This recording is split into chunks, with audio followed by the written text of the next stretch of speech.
करते रहने में कि हम खुद को भूल गए, दूसरे को महत्व दे दिया। खुद की खोज भूल गए, दूसरा कुछ खोजने में लग गए। मेरी बेटी, मेरा बेटा, मेरा पति, मेरी पत्नी, मेरा घर, मेरा परिवार, ये ठीक होना चाहिए।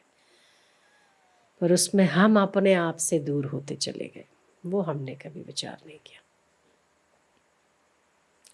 दूसरे तो बाकी सब व्यवस्थित होना चाहिए, नौकरी भी व्यवस्थित होनी चाहिए, घर व्यवस्थित होना चाहिए, परिवार व्यवस्थित होना चाहिए। मैं वो अव्यवस्थित हो रहा है, उस पर चिंता नहीं है।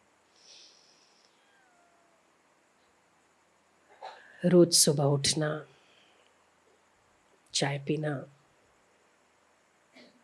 नौकरी के लिए दौड़ भाग करना, खाने के लिए जुगाड़ करना, समय देना, रात को थक के आके सो जाना, फिर सुबह उठना, फिर नौकरी के लिए जुगाड़ करना, खाना, भागम भाग करना, रात हुई, थक जाना, सो जाना।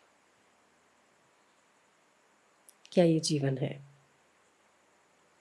क्या ये जीवन है? जीवन क्या है? हम लोग करते तो हैं, पर कभी विचार युक्त कर्म नहीं करते। विचारते नहीं कि क्यों कर रहे हैं हम, किसके लिए कर रहे हैं।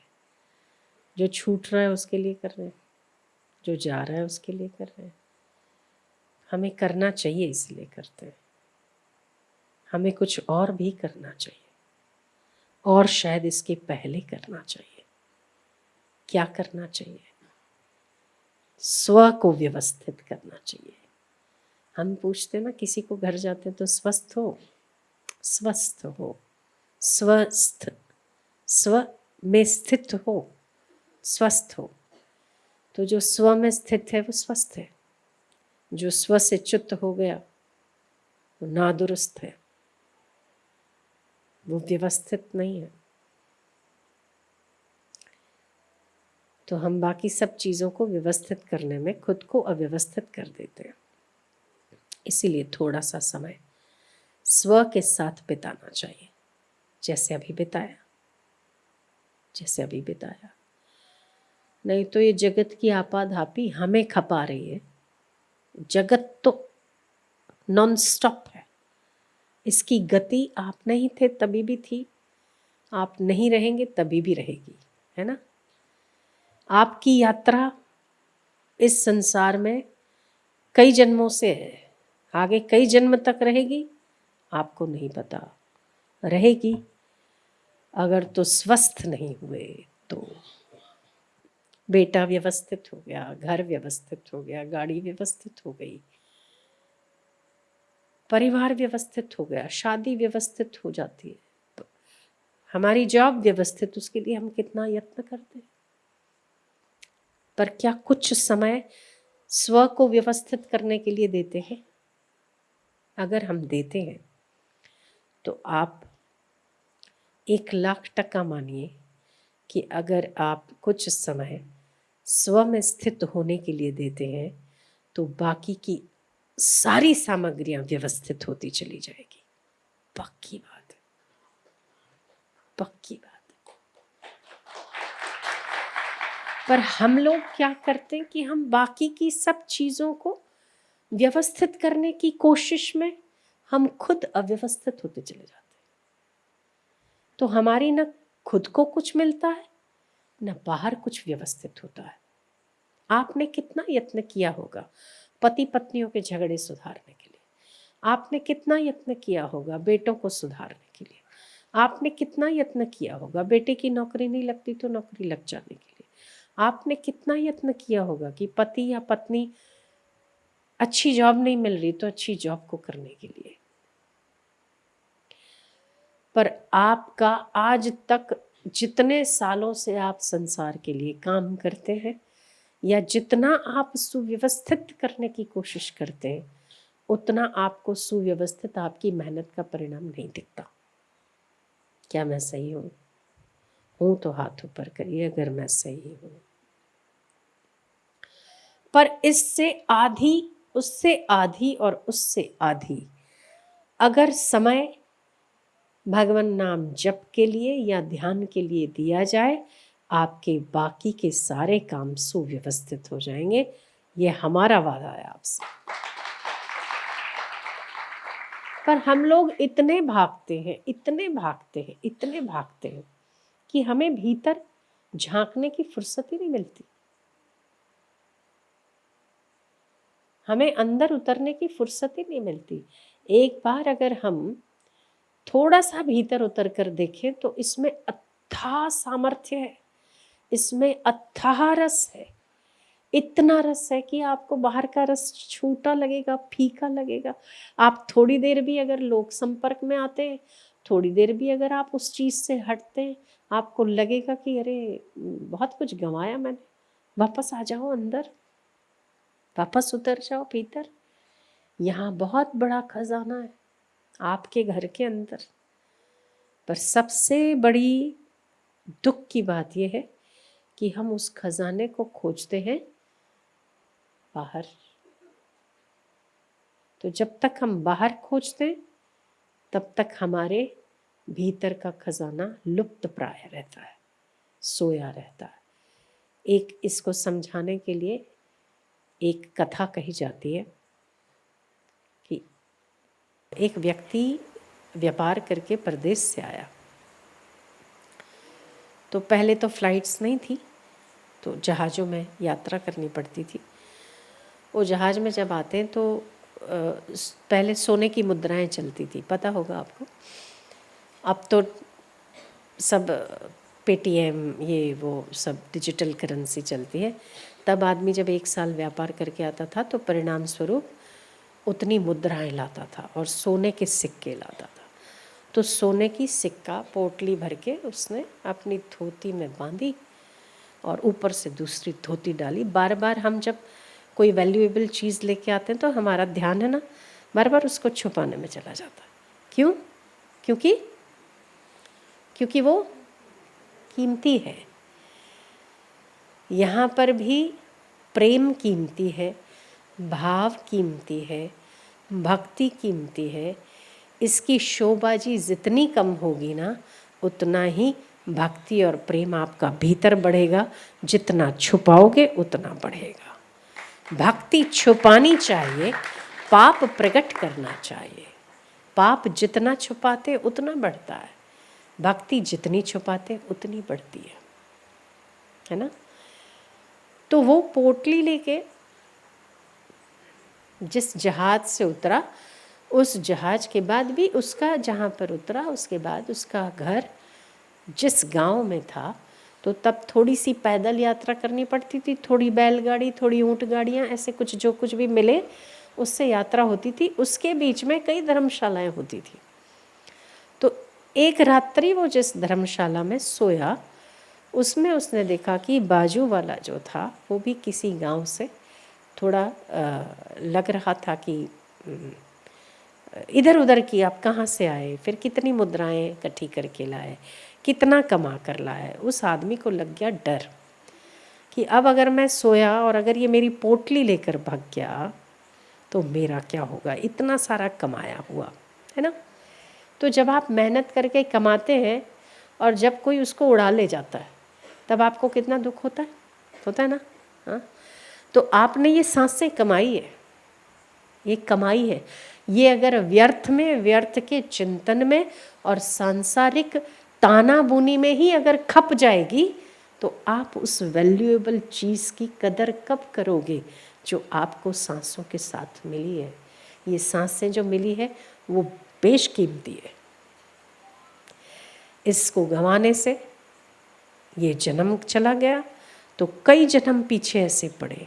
कुत्ता, घोड़ा, गधा, बिल्ला, मच्छी, कितने कितने ऐसे जन्म पड़े जिसमें केवल प्रताड़नाओं के अलावा और कुछ भी नहीं। एक इंसान का जन्म ऐसा है कि कुछ किया जा सकता है, कुछ पाया जा सकता है, कुछ बेहतर किया जा सकता है।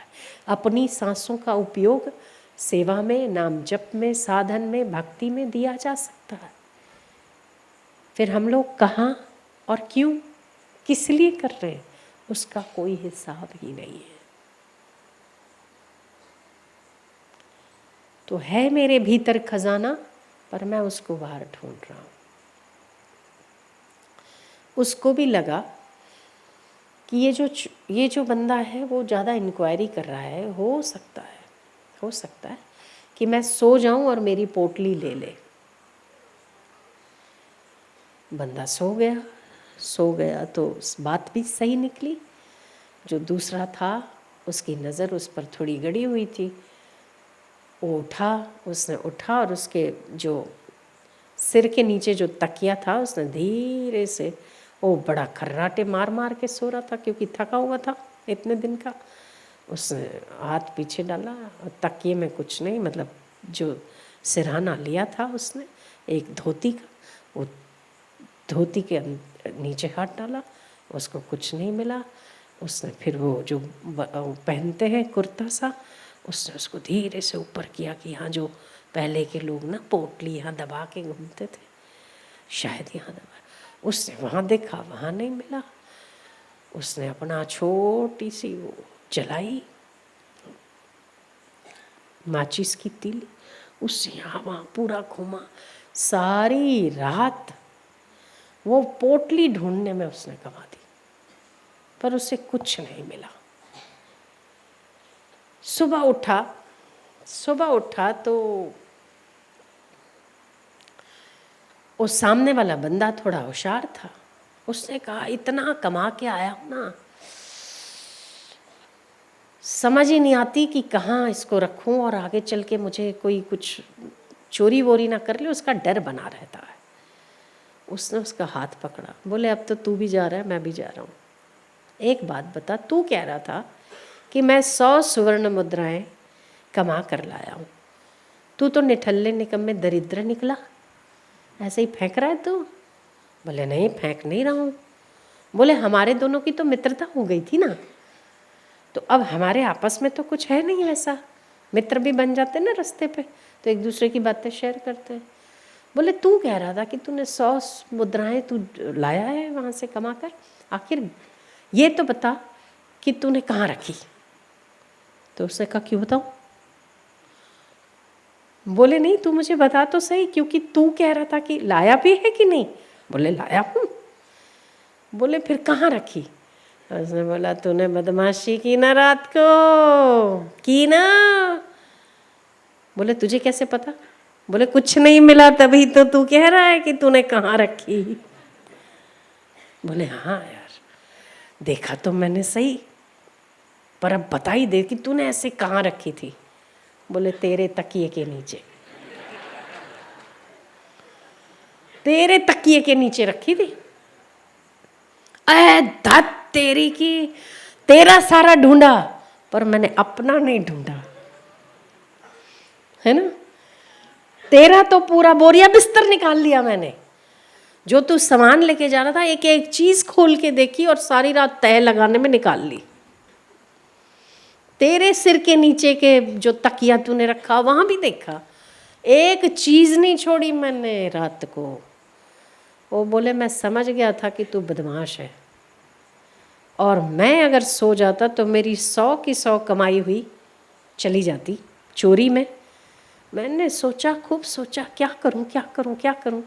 मुझे आइडिया आया कि आदमी दूसरे की तो खोजता है, अपनी नहीं खोजता। और मैंने तेरे तकिए के पीछे रख दी और मैं बच गया। मेरी वैसे की वैसी पड़ी, तूने अपनी रात गंवा दी। हम लोग भी कुछ ऐसे ही है ना। हम उसकी खोजते हैं पर हम खुद की भूल जाते हैं, खुद का बोरिया बिस्तर टटोलना भूल जाते हैं कि मेरे पास भी कोई खजाना हो सकता है। शायद उसके पास हो तो वो मुझे चोरी से मिल जाए, शायद पत्नी के पास है तो वहाँ से सुख मुझे चोरी से मिल जाए, शायद बच्चों के पास है वो मुझे सुख मिल जाए, पर जो आपके पास है वो तो आपने कभी देखा ही नहीं। दूसरों की चोरी करने में लगे हुए हम, पर जो आप खुद सुख स्वरूप हो वो तो हमने पहचाना ही नहीं कभी ना। अभी आप जितनी भी देर ध्यान में बैठे थे, क्या आपको कोई पिक्चर दिखाई दे रही थी? इसलिए आपको बड़ा आनंद आया, इसलिए आप आंखें बंद करके वो ज़्यादा सीन देख रहे थे? हाँ हाँ कि ना? नहीं ना? अच्छा, किसी चीज़ का स्वाद आया? जलेबी खाई दोपहर वाली, वो आ रही क्या अभी? नहीं ना? पक्का ना? नहीं? ठीक है। कोई गाना सुन रहे थे क्या? नहीं, कुछ भी नहीं था। बिना कुछ किए भी आपके आनंद का खजाना अविरत आपके भीतर बह रहा है, पर आपको भीतर झांकने की फुर्सत हो तब वो बाहर निकल के आता है। कुछ भी नहीं है, कुछ नहीं। आप दिन में कई बार ऐसे समय में बैठते हैं जब आपके पास समय ही समय होता है। ट्रैवलिंग में, टीवी देखते टाइम आपके पास टाइम ही टाइम होता है, तभी आप टीवी देखते हैं, है ना? मोबाइल को जब ऐसे ऐसे करते हैं तब आपके पास टाइम ही टाइम होता है। बिना काम के भी ऐसे होता है ना? केवल काम का नहीं होता है, बिना काम के होता है। कुछ मत करिए कभी। क्या ऐसा हो सकता है कि दिन में 5 मिनट के लिए, 5 सेकंड के लिए ही सही, थोड़ा सा आप शांत हो जाए और श्वास उश्वास पर नज़र करें। आपका दिन बन ना जाए ना, मुझे कहिएगा। आपका स्ट्रेस खत्म ना हो जाए, मुझे कहिएगा। डिप्रेशन क्या होता है? क्या डिप्रेशन होता है? क्या स्ट्रेस होता है? स्ट्रेस रिलीज करना तो 2 सेकंड का काम भी नहीं है, पर हम उसके लिए वक्त दें तब तो ज़माना हमेशा स्ट्रेस देता रहता है, ये ज़माने की फितरत है। स्थितियां हमेशा स्ट्रेस देती रहती है, ये स्थितियों की फितरत है। पर आपको अपने भीतर झांक कर सारे स्ट्रेस को दूर भगाना, ये आपकी ज़रूरत है। संसार में जितना हम बाहर की ओर झांकते, उतना ही परेशानियां हमारे सिर पर आती, उतना ही हम डिप्रेशन, स्ट्रेस, ये वो। अभी कैसे फ्री हो गए आप, हो कि नहीं? बताओ, कोई बहुत चिंताएं हैं क्या सिर पे? अभी बहुत चिंता और बहुत परेशानी, ऐसा है क्या? अरे बात ही मत करो, छोड़ो ना, उसी में तो जीते हैं। कुछ ऐसा भी जीने का मौका मिले, यही है कि नहीं? हाँ, कुछ देर के लिए सही ध्यान इसमें बड़ा लाभदायी है। रोज़ सुबह उठें, अपने सोने का नियम बनाइए, सुबह उठिए, कुछ देर सही ऐसा ध्यान में बैठिए, 5 मिनट 10 मिनट श्वास उश्वास को देखिए, शरीर को ढीला छोड़ दीजिए, सारी चिंताओं को भगवत अर्पण कीजिए। हाँ, मैं शांत स्वरूप, मैं इस दुनिया का सबसे सौभाग्यशाली इंसान हूँ जिस पर गुरु की और परमात्मा की रहमतें बरस रही है। क्या चाहिए और क्या चाहिए?